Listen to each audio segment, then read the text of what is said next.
सूर्य देव और उनके 7 घोड़ों की कहानी। आकाश में हर दिन उजाला फैलाने की जिम्मेदारी सूर्य देव की थी। लेकिन संसार इतना बड़ा था कि अकेले सूर्य देव के लिए पूरे जगत को रोशनी देना बहुत कठिन होता था।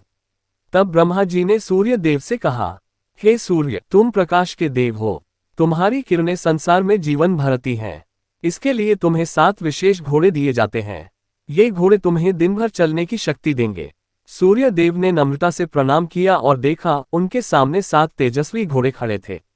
हर घोड़ा अलग रोशनी और अलग शक्ति का प्रतीक था।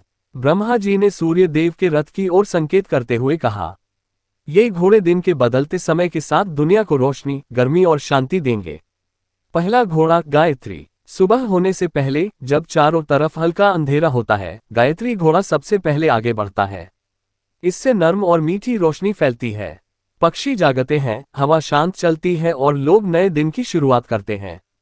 दूसरा घोड़ा बृहति। थोड़ी देर बाद बृहति आगे आता है।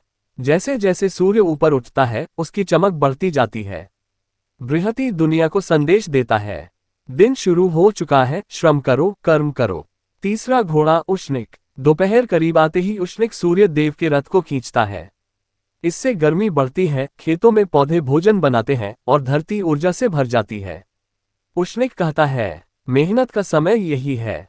चौथा घोड़ा जगती। अब आता है जगती, जो पूरे संसार को जगाने वाली शक्ति है।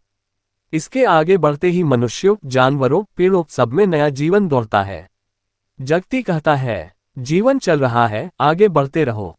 पांचवा घोड़ा त्रिष्टुप। दोपहर के बाद सूर्य थोड़ा ढलने लगता है। तब त्रिष्टुप सूर्य के रथ को संभालता है। ये घोड़ा बल, साहस और धैर्य का प्रतीक है। जितने भी जीव थक चुके होते हैं, त्रिष्टुप उन्हें नई ऊर्जा देता है। छठा घोड़ा पंक्ति। शाम होने लगती है। पंक्ति घोड़े धीरे और संतुलित चाल से चलता है। सूर्य की रोशनी अब सौम्य हो जाती है। पंक्ति बताता है, हर दिन का एक नियम है, उगना, चमकना, ढलना। सातवां घोड़ा अनुष्टुप। अब आकाश में सूरज ढलने वाला होता है। अनुष्टुप सूर्य देव को मंद, शांत और सुनहरी रोशनी के साथ घर पहुंचाता है। ये घोड़ा शांति और विश्राम का प्रतीक है। सूर्य देव के ये 7 घोड़े दरअसल हमें सिखाते हैं कि जीवन में सब कुछ बदलता रहता है। हर समय की अपनी शक्ति और महत्व होता है। कभी नर्म रोशनी चाहिए, कभी तेज, कभी शांति और कभी साहस। सूर्य देव का रथ तभी सुंदर चलता है जब ये 7 घोड़े एक साथ अपना काम करते हैं। इसी तरह हमारा जीवन भी चलता है, कभी सुबह की तरह नर्म, कभी दोपहर की तरह तेज और कभी शाम की तरह शांत।